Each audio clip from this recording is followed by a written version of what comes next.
भारत माता की वंदे वंदे वंदे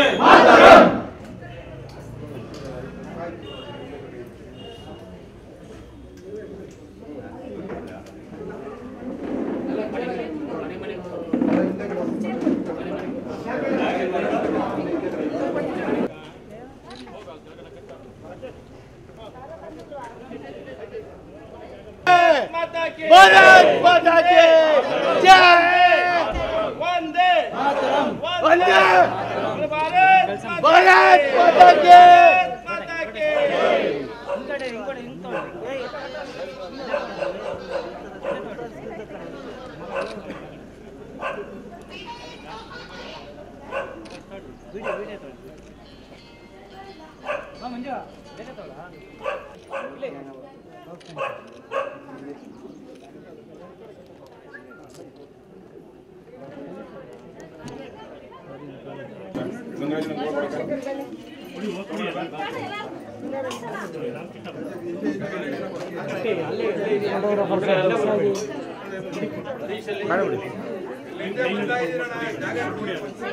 ಸ್ವಲ್ಪ ಜಾಗ ಕೊಡೋದಿಲ್ಲ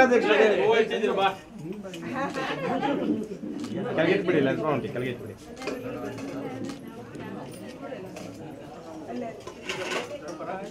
ಸ್ವಲ್ಪ ಜಿಲ್ಲಾಧ್ಯಕ್ಷ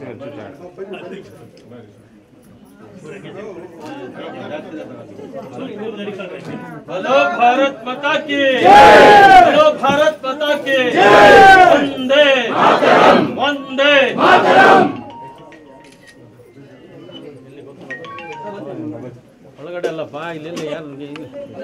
ಪ್ರಧಾನಿ ನರೇಂದ್ರ ಮೋದಿ ಅವರು ಇಡೀ ಪ್ರಪಂಚದಲ್ಲಿ ಭಾರತಕ್ಕೆ ಒಂದು ಕೀರ್ತಿ ತಂದುಕೊಟ್ರು. ಅದರೊಟ್ಟಿಗೆ ಈ ರಾಷ್ಟ್ರ ಧ್ವಜಕ್ಕೂ ಒಂದು ಕೀರ್ತಿ ತಂದುಕೊಟ್ರು. ಪ್ರತಿ ಮನೆ ಮೇಲೆ ರಾಷ್ಟ್ರಧ್ವಜ ಹಾರಾಡುವ ಮೂಲಕ ದೇಶ ಪ್ರೇಮ, ರಾಷ್ಟ್ರ ಪ್ರೇಮ, ಅದರ ಸಂಗತಿಗಳು ಅದಕ್ಕೆ ಎಷ್ಟು ಮಹತ್ವ ಇದೆ ಅನ್ನೋದನ್ನ ತಿಳಿಸೋಕ್ಕೋಸ್ಕರ ಇವತ್ತು ಖುದ್ದು ನಾವು ಕಾರ್ಯಕರ್ತರ ಮನವಿ ಕೊಟ್ಟಿದ್ರೆ ನೀವೆಲ್ಲರೂ ನಿಮ್ಮ ಮನೆ ಮೇಲೆ ಬಾವುಟ ಹಾರಿಸ್ತಾ ಇದ್ರಿ. ಆದ್ರೆ ಕೇಂದ್ರದ ಸಚಿವರು ಇದೊಂದು ಸಣ್ಣ ಕಾರ್ಯಕ್ರಮಕ್ಕೆ ಬರ್ತಾರೆ ಅಂದ್ರೆ ಇದರ ಮಹತ್ವನ ನೀವು ಅರ್ಥ ಮಾಡ್ಕೋಬೇಕು. ಇದರ ಮಹತ್ವನ ಅರ್ಥ ಮಾಡ್ಕೊಂಡು ಪಟಾಕಿಗಳೆಲ್ಲ ಹೊಡಿಬೇಡಿ. ಇಂಥ ಕಾರ್ಯಕ್ರಮಕ್ಕೆ ಒಂದು 100 ಫ್ಲಾಗ್ ತಂದು ಕೊಡಿ. ಪ್ರತಿ ಮನೆ ಮೇಲೆ ನೀವೇ ಹೋಗಿ ಕೊಡಿ. ಪ್ರತಿ ಹೆಣ್ಮಕ್ಳ ಕೈಲಿ ಕೊಡಿ. ಪ್ರತಿ ಮನೆಗೂ ಬಾವುಟ ಕಟ್ಟುವಂತ ಕೆಲಸ ಮಾಡಿ. ಈ ದೇಶದ ಸ್ವಾತಂತ್ರ್ಯಕ್ಕೋಸ್ಕರ ಲಕ್ಷಾಂತರ ಜನ ಪ್ರಾಣ ತೆತ್ತಿದ್ದಾರೆ. ಲಕ್ಷಾಂತರ ಜನ ತನ್ನ ಕುಟುಂಬಗಳನ್ನ ಕಳ್ಕೊಂಡಿದ್ದಾರೆ, ತನ್ನ ಮಕ್ಕಳನ್ನ ಕಳ್ಕೊಂಡಿದ್ದಾರೆ. ಮೊಘಲರ ಕೈಯಿಂದ, ಬ್ರಿಟಿಷರ ಕೈಯಿಂದ ಈ ದೇಶನ ತಪ್ಪಿಸೋಕ್ಕೋಸ್ಕರ ಲಕ್ಷಾಂತರ ಜನ ತನ್ನ ಪ್ರಾಣ ತ್ಯಾಗ ಮಾಡಿ ಈ ದೇಶಕ್ಕೆ ಸ್ವತಂತ್ರ ತಂದುಕೊಟ್ಟಿದ್ದಾರೆ. ಇದು ಶಾಶ್ವತ ಉಳಿಬೇಕು. ಹಾಗೆ ಪ್ರಪಂಚದಲ್ಲೇ ಭಾರತ ವಿಶ್ವಗುರು ಆಗಬೇಕು ಅನ್ನೋ ಕಲ್ಪನೆಯಿಂದ ಇವತ್ತು ನಮ್ಮ ದೇಶದ ಪ್ರಧಾನಿಗಳು ಕೆಲಸ ಮಾಡ್ತಾ ಇದ್ದಾರೆ. ಈ ಕಾರ್ಯಕ್ರಮಕ್ಕೆ ವಿಶೇಷವಾಗಿ ಶೋಭಾ ಅವರು ಬಂದು ಈ ಕಾರ್ಯಕ್ರಮಕ್ಕೆ ಒಂದು ಮೆರುಗು ಕೊಟ್ಟಿದ್ದಾರೆ.